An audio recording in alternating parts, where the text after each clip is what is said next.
नमस्कार, स्वागत है हमारे खास कार्यक्रम जनादेश में, जहां हम बात करेंगे बिहार विधानसभा चुनाव की तेज होते सियासी घमासान की। बिहार में 6 नवंबर को पहले चरण का मतदान है। चुनाव प्रचार अब अंतिम दौर में आ पहुंचा है और सियासी पारा चढ़ता ही जा रहा है, जिसमें वादों का शोर है, बयानबाजी का जोर है, हर तरफ जीत का पक्का दावा है। लेकिन देखना यह है कि कौन सा एजेंडा लोगों के सर चढ़कर बोल रहा है। अगले आधे घंटे में हम बिहार विधानसभा चुनाव के हर पहलू से आपको कराएंगे रूबरू। मैं हूं रमा त्यागी, मेरे साथ जुड़ेंगे हमारे तमाम संवाददाता तथ्यों के साथ, तर्कों के साथ, ग्राउंड रिपोर्ट्स के साथ। तो आइए शुरुआत करते हैं जनादेश की बिहार की सियासी जंग की।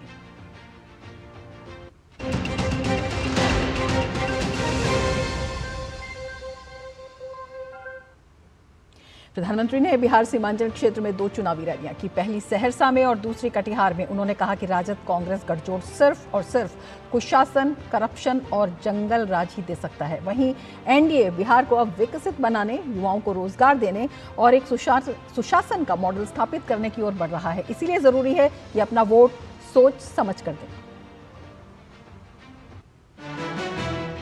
अपहरण, हत्या, डकैती वाले राज यानी जंगल राज को याद कर आज भी बिहार के लोग सिहर जाते हैं। उस राज के मुखिया थे लालू यादव, लेकिन तेजस्वी यादव अब उस पहचान से कतराते हैं।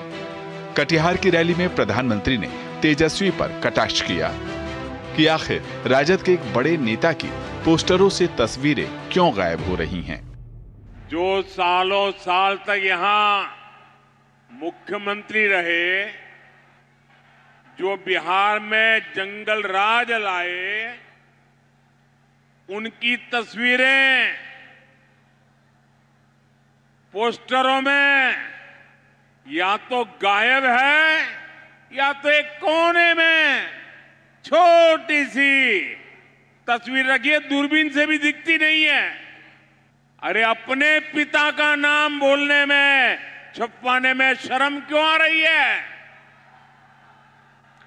वो कौन सा पाप है जिसको आरजेडी वालों को बिहार के नौजवानों से छुपाना पड़ रहा है? कटिहार में ही प्रधानमंत्री ने स्पष्ट किया कि देश के संसाधनों पर सिर्फ देश के नागरिकों का ही हक है। उन्होंने कहा कि राजद कांग्रेस वोट बैंक के लालच में घुसपैठियों की राजनीति करती है। ये लोग वोट पाने के लिए देश की सुरक्षा से खिलवाड़ कर रहे हैं। आप मुझे बताइए साथियों,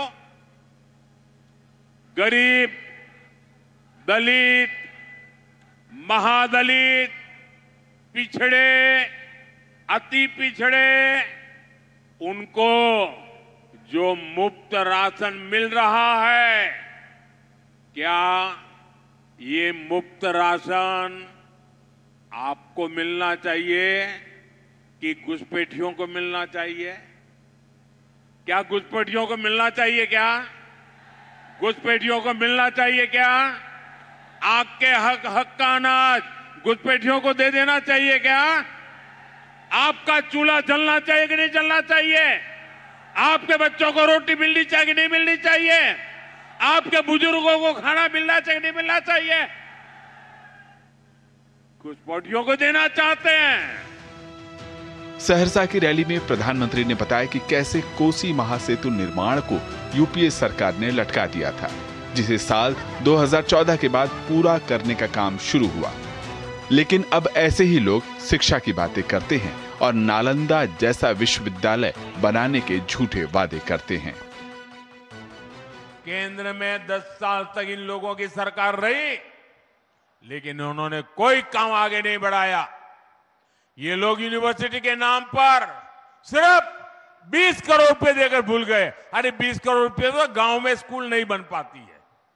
साथियों, साल 2014 में जब आपने मुझे सेवा करने का अवसर दिया, हमारी सरकार आई, तो हमने नालंदा की गौरव स्थापना का अभियान शुरू किया।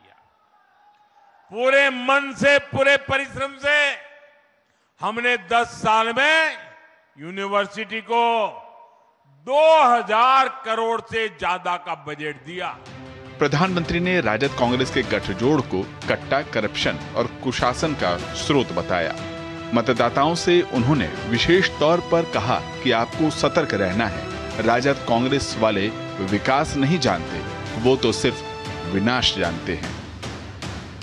निशांत और अमृत के साथ ब्यूरो रिपोर्ट, डीडी न्यूज। प्रधानमंत्री ने बिहार से सतर्क होकर मतदान करने की अपील की है। बिहार में 6 नवंबर को पहले चरण का मतदान है। चुनाव प्रचार भी अब अंतिम दौर में है।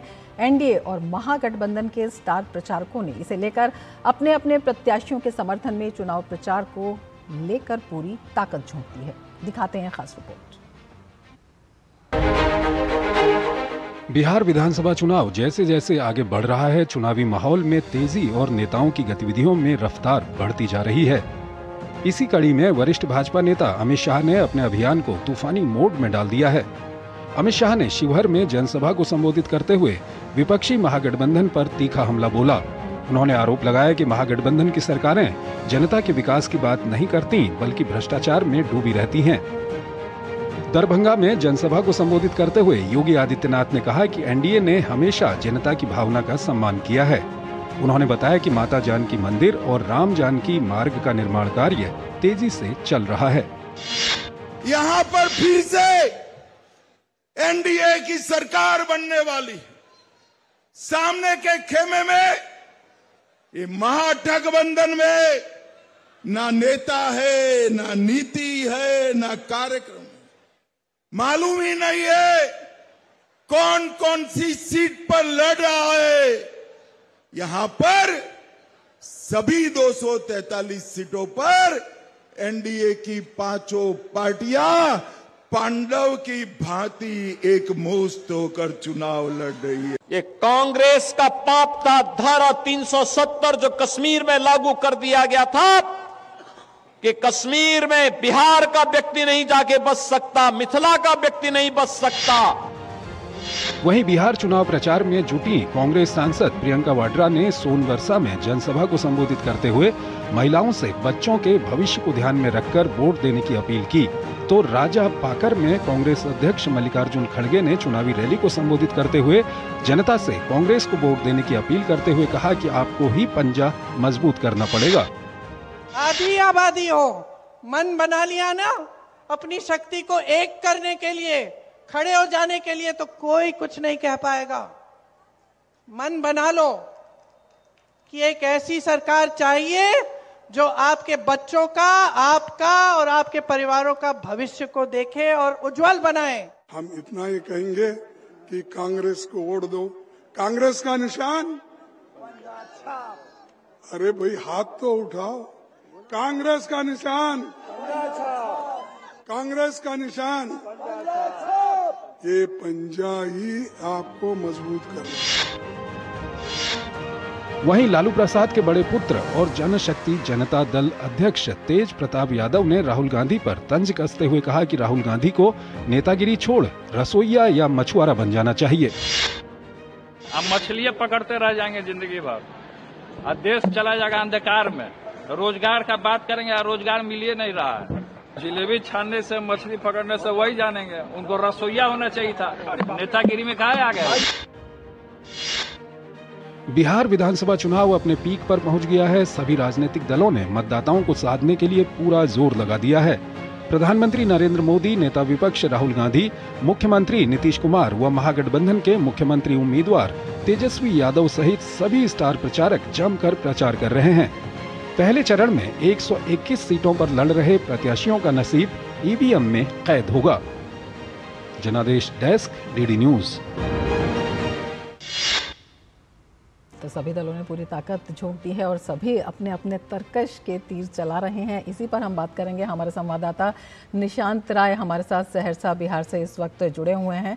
निशांत, सबसे पहले क्योंकि चुनावी प्रचार अब चरम पर है, कुछ ही घंटे शेष रह गए हैं, उसी में हम पूछना चाहेंगे, प्रधानमंत्री ने जब अपनी रैली की तो उन्होंने राजद पर कई सवाल उठाए और प्रमुख रूप से उन्होंने ये कहा कि राजद के पोस्टरों से उनके दिग्गज नेता की तस्वीर गायब है। सुशासन बनाम जंगल राज पर ये चुनाव लड़ा जा रहा है। आपको लगता है कि कहीं ना कहीं राजद क्या कुछ फेस सेविंग करने की कोशिश कर रही है? महागठबंधन की जो रार है वो तो सबके सामने ही है। देखिए, बिल्कुल प्रधानमंत्री नरेंद्र मोदी ने सहरसा में उन तमाम पहलुओं को छुआ जिस पर राजद और कांग्रेस को लगातार वो कटघरे में खड़ा करते रहे हैं। दरअसल अगर सहरसा की बात करें, मिथिलांचल का ये एक हिस्सा कहा जा सकता है और कोसी बेल्ट का ये केंद्र है। और प्रधानमंत्री नरेंद्र मोदी ने कोसी सेतु का ही उदाहरण देते हुए, महासेतु का उदाहरण देते हुए बताया कि जब एनडीए की सरकार, अटल बिहारी वाजपेयी प्रधानमंत्री थे तो 2003 में कोसी महासेतु बनाने की बात हुई और 2020 लग गए। जब केंद्र में मोदी सरकार आई तब जाकर ये कोसी महासेतु बना और यहाँ के लोगों को राहत मिली। इसी तरीके से प्रधानमंत्री नरेंद्र मोदी ने सहरसा में एक डीएसपी की जो हत्या राजद के कार्यकाल जंगल राज में हुई थी उसका जिक्र किया और साफ तौर पर कहा कि कुछ लोगों का डीएसपी का कार्य ईमानदारी से करना पसंद नहीं था और जो हत्यारे हैं थे उनको बाद में आजाद कर दिया गया। कहा जा सकता है कि प्रधानमंत्री नरेंद्र मोदी की आज के जो सहरसा में रैली में भाषण था ये जंगल राज बनाम विकास का था और विकास की वो तमाम बातें उन्होंने बताई किस तरीके से केंद्र और राज्य में नीतीश सरकार ने लगातार लोगों के राहत के लिए काम किया, खासकर महिलाओं के उत्थान के लिए काम किया।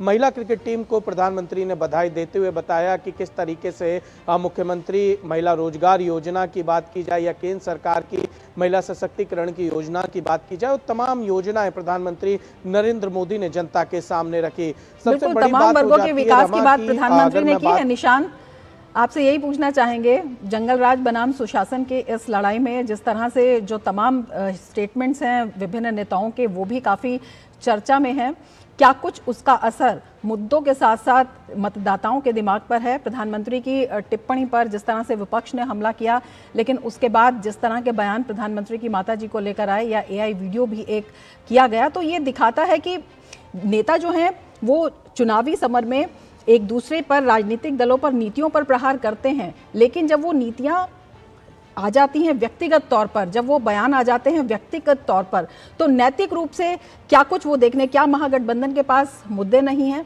क्या कुछ इसका असर पड़ रहा है?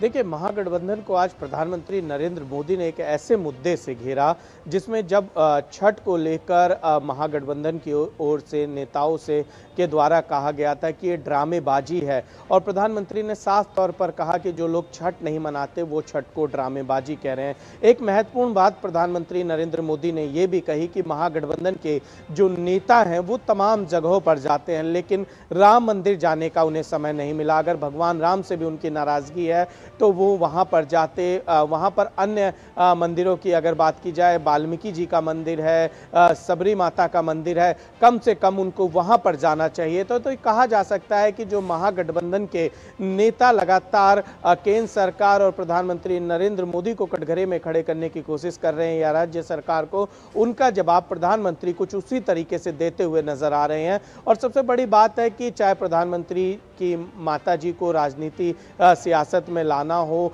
या इस तरीके की महागठबंधन की ओर से जो बात की गई है, कुल मिलाकर प्रधानमंत्री अपनी रैलियों से उनका जवाब जरूर देते हुए नजर आ रहे हैं। और अगर मुद्दों की बात करें तो बिहार में ये सभी को पता है, खासकर जब हम यहाँ पर सहरसा में मौजूद थे, रैली स्थल पर मौजूद थे, तो लोगों की एक आम बात थी कि यहाँ पर सहरसा पटना से आने में एक समय में 8 से 9 घंटे लगते थे, अब मात्र 3 से 3.5 घंटे का रास्ता है। ये नीतीश सरकार की एक बड़ी उपलब्धि है और ये कहा जा सकता है कि पूरे कोसी क्षेत्र में कुछ इसी तरीके से काम हुए हैं, सड़कों को लेकर हाईवे बने हैं और उनका जो असर है वो यहाँ के जनजीवन पर पड़ा है, क्योंकि पहले जब सड़क आती है विकास कार्य तभी शुरू होते हैं और यहाँ पर लगातार जो नीतीश सरकार की ओर से एक बड़ा बदलाव किया गया उसका फायदा लोगों के आम जीवन में हो रहा है। और सहरसा अगर विधानसभा की बात की जाए, पिछली बार ये बीजेपी के खाते में गई थी, ऐसे में आज प्रधानमंत्री नरेंद्र मोदी जब यहाँ पर आए तो कार्यकर्ताओं समेत तमाम जनता के बीच वो तमाम मुद्दे रखे। ऐसे में जब 6 तारीख को यहाँ पर जो वोटर है वोट डालने जाएगा, देखने वाली बात ये होगी कि प्रधानमंत्री का भाषण का कितना असर हुआ या महागठबंधन जो लगातार वादे कर रहा है उनका कितना असर होता है। नजर बनाए रखिए निशांत, बहुत शुक्रिया तमाम जानकारी के लिए। जनादेश में आगे बढ़ेंगे लेकिन उससे पहले लेते हैं एक ब्रेक। आप बने रहिए डीडी न्यूज के साथ। 80 करोड़ लोगों को मुफ्त राशन की सौगात है। 1 नहीं 2 नहीं, ये 5 साल तक की बात है। मुफ्त में आपको अन्न मिलेगा, हर परिवार हर मंथ मिलेगा, कहीं भी किसी भी राशन की दुकान से मिलेगा। ये मोदी की गारंटी है। जी हाँ, प्रधानमंत्री गरीब कल्याण अन्न योजना के तहत 1 जनवरी 2024 से आने वाले 5 सालों तक गरीब और अंत्योदय परिवारों को हर माह मुफ्त राशन मिल रहा है। मुसीबतों की छुट्टी, मोदी की गारंटी। मेरी पसंद, मेरी पसंद, मेरी पसंद, मेरी पसंद, हमारी पसंद, हम सबकी पसंद। मजबूत देश का मजबूत सरिया हो गया स्टील। ब्रेक के बाद फिर से आपका स्वागत है जनादेश में। और जनादेश में अब बात करते हैं बिहार के सारण जिले के अमनौर विधानसभा क्षेत्र की, जो केले की समृद्ध खेती के लिए प्रसिद्ध है। इस बार के विधानसभा चुनाव में यहां रोचक मुकाबला है। भाजपा के कृष्ण कुमार मंटू और राजद के सुनील कुमार जनता के बीच पैठ बनाने में जुटे हैं। देखना होगा कि जनता किसे अपना उम्मीदवार चुनती है।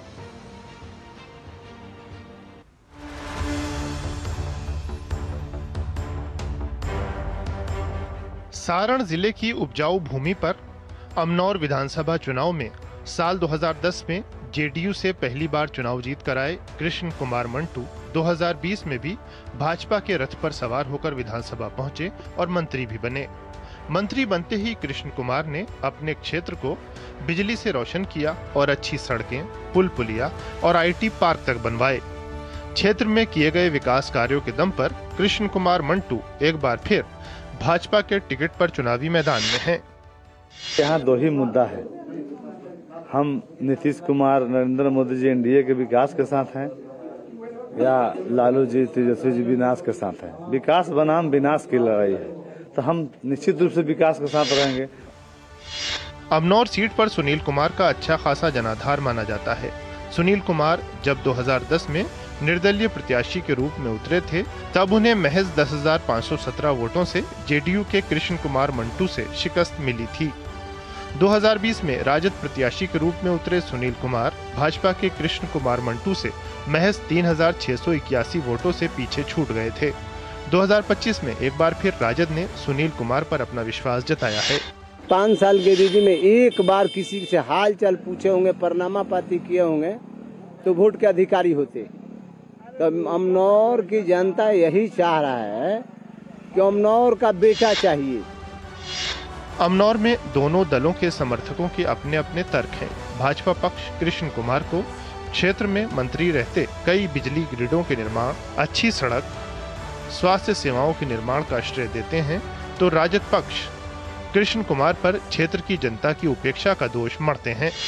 बहुत सारे बदलाव हैं, प्रधानमंत्री से लेकर नीतीश कुमार जी तक, और माननीय सांसद और माननीय विधायक के बदलाव हैं। रोड, बिजली, पावर ग्रिड। कुमार जी का अपना मेहनत, अपना संघर्ष, आज जो संघर्ष किए हैं और ईमानदारी से जो राजनीति किए हैं, उनको पूरा विश्वास है कि हर जात हर जमात का इस बार इनका समर्थन और साथ मिल रहा है।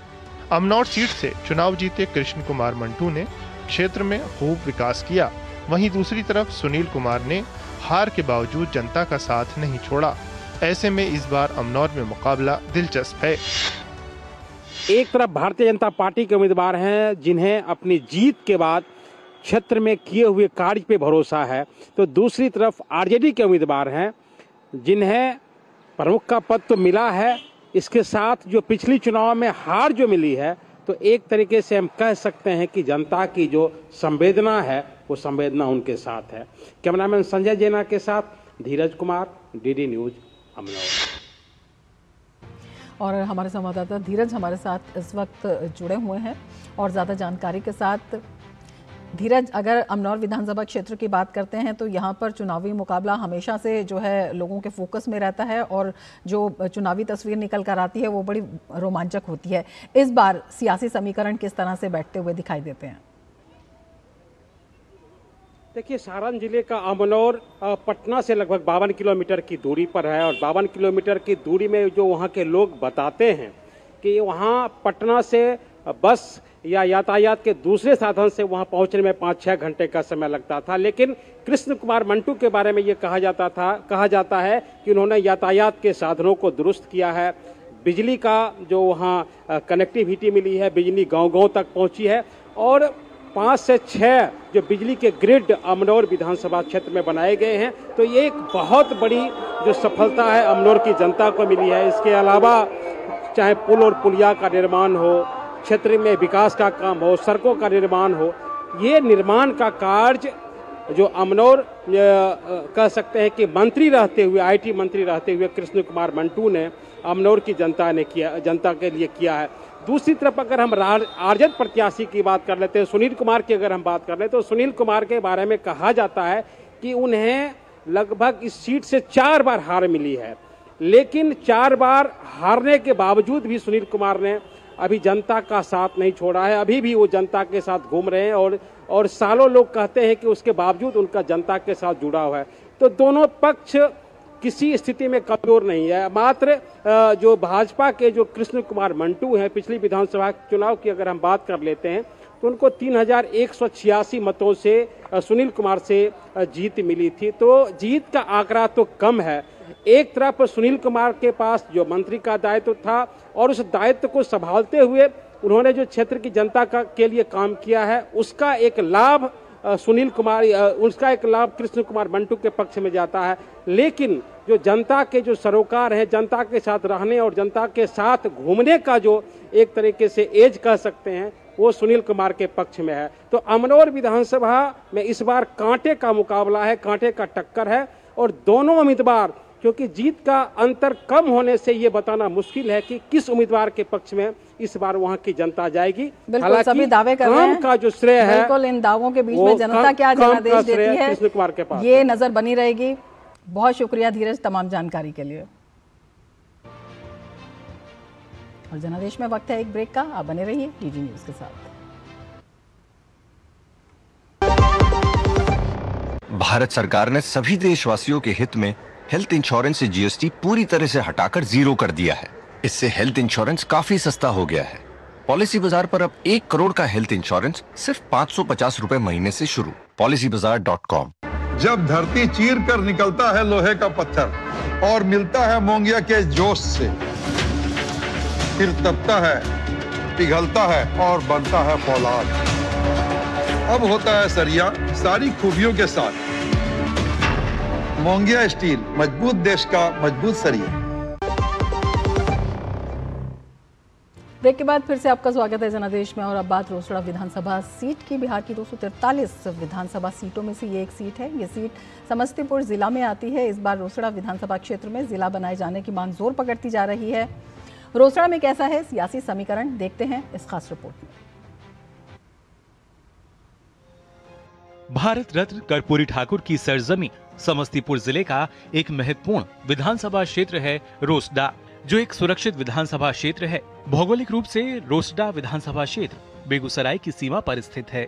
रोसड़ा को जिला बनाए जाने की मांग लंबे अरसे से उठती रही है, लेकिन तमाम प्रशासनिक अहर्ता पूरी करने के बावजूद भी रोसड़ा अब तक जिला नहीं बन पाया है, जो इस चुनाव का एक बड़ा मुद्दा है। ये बहुत बड़ा चुनावी मुद्दा है और खास करके राजनीतिक दल का यह इच्छा शक्ति की कमी है। रोसड़ा का जिला बनना, रोसड़ा बार बार ठगा जा रहा है। या रोसड़ा वासी कई वर्ष से रोसड़ा जिला बनाने के लिए आंदोलित हैं, आंदोलन कर रहे हैं, परंतु किन्हीं का ध्यान नहीं है। जितने भी यहाँ विधायक MP हुए हैं, इन लोगों का उदासीनता के कारण ये सब नहीं हो पाया है। कोई ताकतवर वैसा नहीं मिला है यहाँ के लोगों के लिए, विधायक हो, MP हो, या यहाँ तक कि नीतीश जी भी बोल के गए थे जब हम यहाँ आएंगे दूसरा बार तो जिला बना के जाएंगे, लेकिन अभी तक वो भी नहीं बनाए हैं। रोसड़ा विधानसभा क्षेत्र के भाजपा विधायक और NDA के प्रत्याशी वीरेंद्र कुमार भी जिला बनाए जाने को लेकर जनता से वायदा कर रहे हैं। वीरेंद्र कुमार दूसरी बार बीजेपी की टिकट पर किस्मत आजमा रहे हैं। जब हम यहाँ से चुनकर के लोगों ने मुझे पटना भेजे तो माननीय मुख्यमंत्री महोदय जी से भी मिलने का मौका प्राप्त हुआ। अपनी बात को उनके सामने रखे, कहे बिहार में जब इसकी प्रक्रिया चलेगी, कमेटी अभी नहीं बनी है, नया जिला गठन की जो प्रक्रिया बनाई जाएगी उसमें प्राथमिकता रोसड़ा की रहेगी और आपकी भी भागीदारी होगी, ऐसा आश्वासन मुझे मिला हुआ है। कांग्रेस ने तमिलनाडु के पूर्व DGP और 1989 बैच के IPS बीके रवि को चुनाव मैदान में उतारा है, जो वीरेंद्र कुमार को कड़ी टक्कर दे रहे हैं। बीके रवि को सियासत विरासत में मिली है। उनके पिताजी कांग्रेस के कई बार सांसद रह चुके हैं। ये है कि विकास के नाम पर यहाँ पर ठगी हुई है। पिछले विधायक ने कहा था कि इसको जिला बनाया जाएगा, ट्रेनों का यहाँ रुकाव होगा, तो उन्होंने जो भी वादे किए थे वो यहाँ पर पूरा नहीं कर पाए हैं। अगर आप यहाँ से ब्लॉक रोड अगर आप जाएं तो वो रोड में मैं पिछले 17 साल पहले भी आया था। मैं उस रोड की हालत आज भी वही है जो कि 17 साल पहले थी। रोसडा व्यावसायिक रूप से भी बहुत ही समृद्ध अनुमंडल है, जहां व्यापार की अपार संभावनाएं हैं। लगभग सभी राजनीतिक दलों के बड़े नेताओं ने रोसडा को जिला बनाने का आश्वासन दिया है। अब 14 नवंबर को जब मतगणना होगी तो पता चल जाएगा कि इस बार रोसडा की जनता किसको अपना आशीर्वाद देती है। वादा तेरा वादा, वादे पे तेरे मारा गया, वंदा में सीधा साधा, वादा तेरा वादा। ये हमारा नहीं, ये कहना है रोसड़ा विधानसभा क्षेत्र की जनता का, जो जिला बनाए जाने को लेकर अब तक वायदे का शिकार रही है। और इस चुनाव में ये मुद्दा तमाम पॉलिटिकल पार्टियों के लिए सिरदर्द बनता जा रहा है। कैमरामैन मोर मुकुट शर्मा के साथ रोसड़ा समस्तीपुर से मैं राजेश राज, डीडी न्यूज़ के लिए। तो तमाम दलों के वादों पर है जनता की निगाह। तमाम क्षेत्र के अपने अपने मुद्दे हैं और नेताओं के वादे भी हैं, और इन वादों पर कौन विश्वास हासिल करता है यही देखना होगा जनता के जनादेश में। और जनादेश और जनता की जो राय है वो हम इसी वक्त शाम को आपके पास हमेशा लाते रहेंगे चुनाव तक। और 6 नवंबर को जब पहले चरण का मतदान होगा तो वो अपने आप में खासा होगा। अपने मतदाताओं के साथ जो हमारे संवाददाता हैं वो भी जुड़ेंगे और तमाम जो रिपोर्ट है, ज़मीनी हकीकत है, वो हम आपके सामने लाएंगे। लेकिन फ़िलहाल दीजिए इजाज़त, नमस्कार।